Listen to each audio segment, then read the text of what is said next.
You slept with my GF? Better watch your back. This story happened to a friend of mine who lives in USA a long time ago, so dialogue isn't exact. He gave me permission to post it on Reddit. For ease of writing, I'll write it as if it happened to me. Due to the nature of the story, some details have been changed.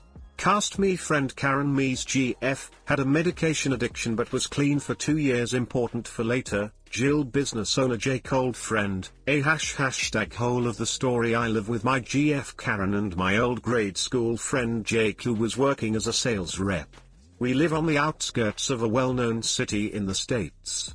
I was in my late 20s. I found myself looking for work as a bar I was working at closed down.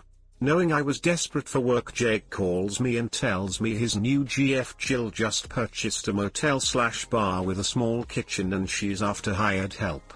Needless to say, I jump at the opportunity as Karen wasn't working, the bills were piling up and out health insurance was due. I called Jill, arranged to meet her at her new property to introduce myself. Jake made the introductions in person and had already told Jill I was hands-on DIY person with hospitality experience. Now to explain, my dad is a Sparky and believes if you can pay someone to fix something, you could probably do it cheaper yourself. He taught me lots and still does to this day. After a 30-minute chat, Jill tested me with a few odd jobs like rewiring an outlet, fixing a clogged sink, and quizzed me on liquor laws. Needless to say, I was hired that day. Originally, work was all about getting the property ready for business. Jill thought it would have been minor works, paint, replacement of fixings and furniture. We soon found out the electrical wires were shot. The whole place needed rewiring, which was a cause of stress for Jill as it would have blown her budget.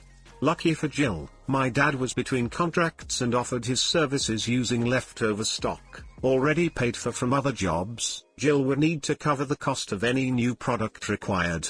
As for labor, his payment, he said he enjoys a steak and beer on Friday nights. After 3 weeks of helping Dad, the wiring was done, was up to code and at a fraction of the cost.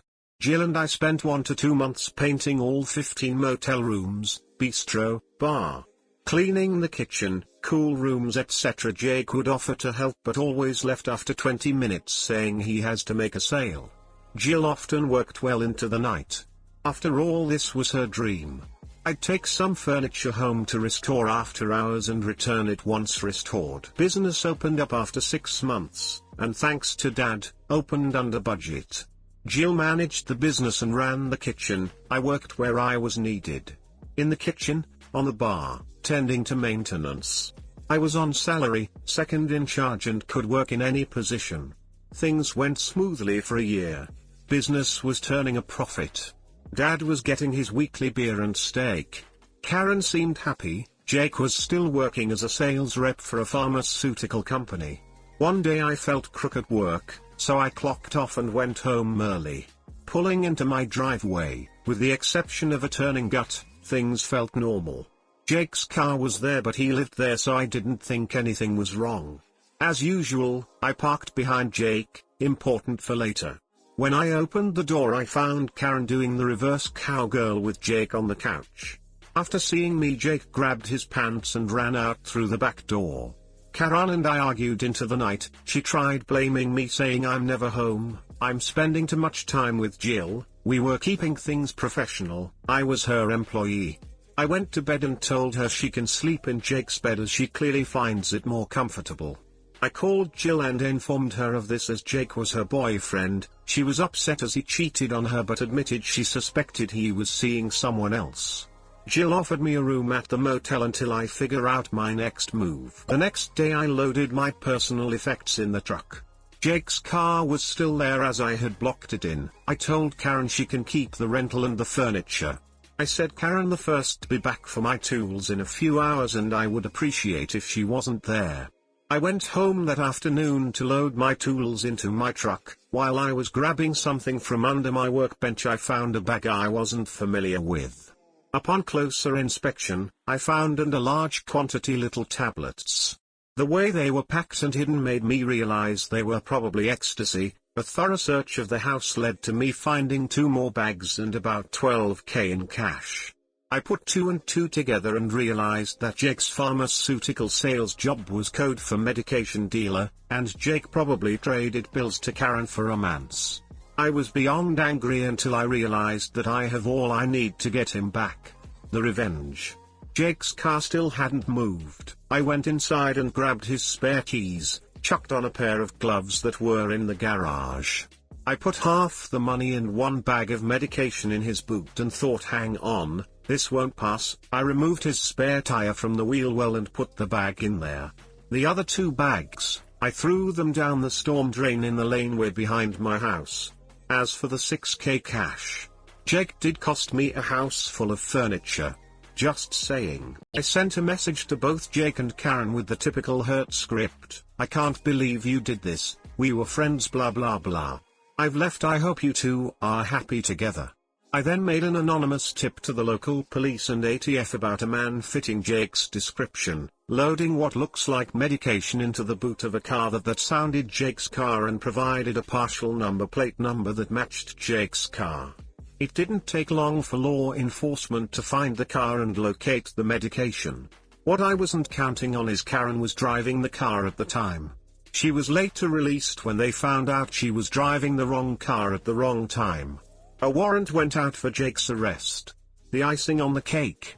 I found out later that not only was the police after Jake, his supplier was as well, as he lost a lot of product.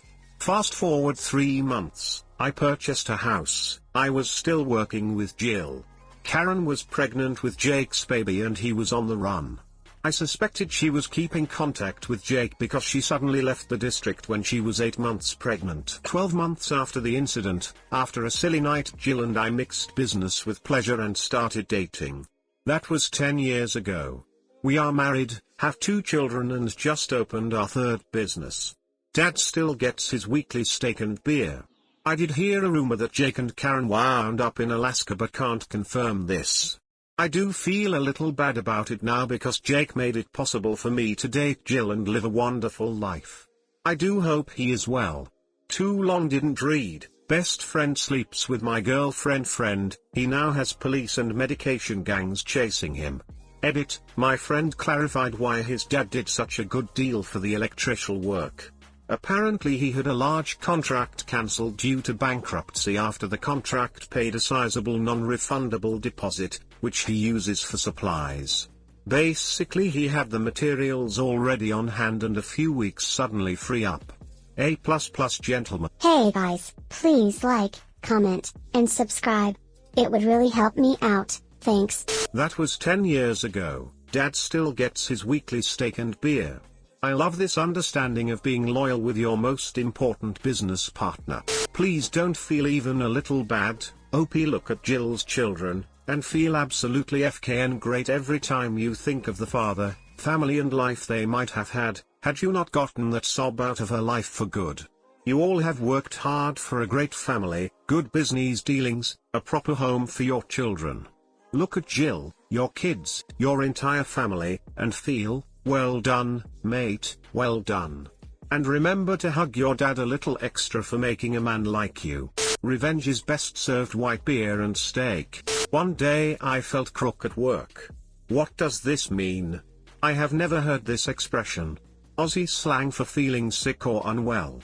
Rewiring an entire little bistro and hotel is definitely worth 10 years of Friday night steak and beer. $30 bucks a meal every Friday x 10 years seems about right to me for not having to pay for material and labor up front. Even if it was $20 a meal it would still be almost $10,000. Jake from State Farm got around, I see. The only thing I don't appreciate is dumping the medication into the storm drain.